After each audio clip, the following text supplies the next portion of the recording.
बेगम के पैसे ले लो, डिवोर्स दे दो। मुझे चाय में जो है ना वो नशा दिया और उस वक्त मेरी सेल्फी तस्वीरें खींची हैं उन्होंने। मुझे अब वो ब्लैकमेल करता है कि अगर मुझसे शादी करना नहीं तो मैं तुम्हें भी नुकसान पहुंचाऊंगा और तुम्हारे खामन को भी। भाइयों के साथ जो है ना मेरे भाई की भी नहीं बनती थी और मेरे अम्मी अब्बू की इज़्ज़त भी नहीं करते थे। पहले तो अच्छी थी, एक माह से पता नहीं इसको क्या हुआ। अस्सलाम वालेकुम जी, मैं हूं फैसल खान सूरी और आप देख रहे हैं एनजी मीडिया।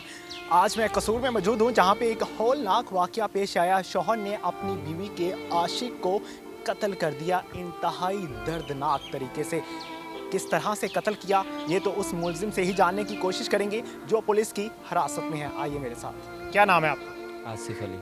आसिफ अली। आसिफ क्या करते हो? टेक्सटाइल कंपनी में काम करता हूँ। कितने अरसे से? तकरीबन 7 साल से। शादी को कितना अरसा हुआ? 2 साल। 2 साल। जी। ऐसे ताल्लुकात कब ख़राब हुए? आपको शक हुआ कि मेरे बीवी के ताल्लुकात किसी और के साथ हैं? जब ये आइस के नशे में आई है। अच्छा। जी, उसी वक्त मुझे पहली बार उसने आइस का नशा कब किया था? ये यही बता रही थी तकरीबन कत्ल होने से 1 हफ़्ता पहले। अच्छा। पहली दफ़ा वो उस वक्त किया और दूसरी दफ़ा उस वक्त किया जब मैंने इसका पीछा किया कि ये कहाँ जाती है और इसको मिलती है। बीवी के आशिक को कत्ल किस तरह से किया? गला दबा के। बस? जी। और भी कुछ किया? नहीं, और कुछ नहीं किया। ये मैंने मारने के लिए और कुछ नहीं किया। अच्छा, मारने के लिए और कुछ नहीं किया? गला दबा के मारा है सर उसमें। कत्ल करने के बाद क्या किया है? ये छुरी के साथ मैंने उसका नफ्स काटा है सर। अच्छा, कत्ल करने के बाद भी खुश नहीं हुए थे? जो गुस्सा था सर, उसने बात ही ऐसी की थी मुझे। क्या बात की थी? बेगम के पैसे ले लो, डिवोर्स दे दो। अच्छा। और अच्छा, जब वो कह रहा था बेच दो अपनी बीवी को। सर वो यही तो बात है, मैंने सबको यही बताता हूँ कि मेन बात ही यही है। अच्छा। मेरा निकाह नामा भी उसकी जेब में था। मेरा निकाह पुलिस में रिपोर्ट कर सकते थे आप, थाने आ सकते थे। पुलिस को मैं क्या बताता आके? पुलिस को सब कुछ पहले भी तो मालूम। अभी भी तो बता रहे हो ना मीडिया को। सर वो ऐसे है ना कि वो ना आइस से सब कुछ वो करता था, मैं किसको बताता क्या? सब कुछ करता था तो कानून किस लिए बनाया गया है? सर मेरी बेगम ने मुझे ये बताया है कि मेरी तस्वीरें हैं उसके पास। वो कैसी तस्वीरें? जब ये घर गई है बोलती है, मैंने इससे ये पूछा कि तुम्हारी तस्वीरें या निकाह नामा हमारा उसके पास पहुंचा कैसे? अच्छा। इसने मुझे ये बताया है कि जब मैं उधर गई हूँ, उधर इसकी अम्मी नहीं थी, 2-3 लड़कियाँ और बैठी हुई थी। उस वक्त मैंने दूसरी लड़कियां दफ़ा क्या कर रही थी? उस वक्त मैंने ये बोल रही है कि मैंने दूसरी दफ़ा उधर आईसी पी रहे थे और मुझे चाय में जो है ना वो नशा दिया और उस वक्त मेरी सेल्फी तस्वीरें खींची हैं उन्होंने और वायलेट से जो है ना निकाह नामा निकाला है। जी, और मुझे अब वो ब्लैकमेल करता है कि अगर मुझसे शादी करना नहीं तो मैं तुम्हें भी नुकसान पहुंचाऊंगा और तुम्हारे खामन को भी। जब आपने कत्ल किया उसके बाद उसका मोबाइल चेक किया? नहीं चेक किया उसके। चेक तो करते, पता तो चलता कौन सी तस्वीर थी जो उसने वायरल करनी थी। जो मोबाइल छोटा था, वो नोकिया तो था। फिर किस तरह बना ली उसने तस्वीर? ये बोल रही थी कि टच मोबाइल था उनके पास। अभी तक नहीं मिला? नहीं, मुझे तो नहीं मिला उसकी जेब से। जेब भी मैंने चेक की थी और जेब से उससे कुछ नहीं मिला। मेरा निकाह नामा उसकी जेब से मिला। क्या बीवी आपसे खुश नहीं थी?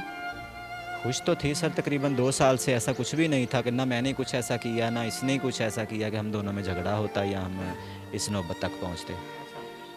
घर कितने बजे आते थे? घर में मुख्तलिफ़ टाइम से आता था क्योंकि मेरी ड्यूटी भी ऐसे मुख्तलिफ है। मैं सुबह को 6 बजे जाता हूँ, 2 बजे आ जाता हूँ और 1 हफ़्ता मेरी ड्यूटी होती है मैं 2 बजे जाता हूँ, रात को 10 बजे आता हूँ। 1 हफ़्ता मेरी ड्यूटी होती है मैं रात को 10 बजे जाता हूँ, सुबह 6 बजे आता हूँ। 8 घंटे कितनी ड्यूटी। शादियाँ हुई आपकी? मेरी ये दूसरी शादी है। जी। पहली क्यों टूटी थी? पहली शादी वो यही घर पे वो रिश्तेदार थी और काफ़ी करीब की रिश्तेदार थी और उनके भाइयों के साथ जो है ना मेरे भाई की भी नहीं बनती थी और मेरे अम्मी अब्बू की इज़्ज़त भी नहीं करते थे। बीवी आपसे मुतमिन नहीं थी इसलिए उसने दूसरी जगह मुंह मारा होगा। सर मुतमिन नहीं थी और मुझे वो बताती और उसने मुझे बताया ही मुझे डिवोर्स चाहिए। 1 हफ़्ता पहले तलाक दे देते। सर 1 हफ़्ता पहले मैंने फिर घर वालों को बुलाया है, इसको घर भेजा है। मैंने इसको कत्ल करने के भी इरादे में भी नहीं था, इसको कत्ल करने के इरादे में बिल्कुल नहीं था। अगर घर भेज दिया, मामला खत्म हो गया था। लेकिन फिर वो मामला ख़त्म हुआ। सुबह उसने मुझे ये बात कही है, कत्ल की वजह यही है। उनकी बर्बाद होगी। जी। कुछ कर सकते हो? जमानत हो सकती है। पता नहीं, नसीब की बात है। अब नसीब क्या करेगा जब कानून हाथ में ले लिया आपने। जी। बीवी अच्छी थी ये वाली? पहले तो अच्छी थी, 1 माह से पता नहीं इसको क्या हुआ। तो हुआ होगा, जरूरियात पूरी नहीं करते होगे आप। सर ज़रूरियात पूरी नहीं करता तो फिर 2-3 माह में पता चल जाता, 1 साल में पता चल जाता, 2 साल के बाद। बीवी को इतनी छूट दी हुई थी वो कहीं भी जाए, किसी के पास भी चली जाए।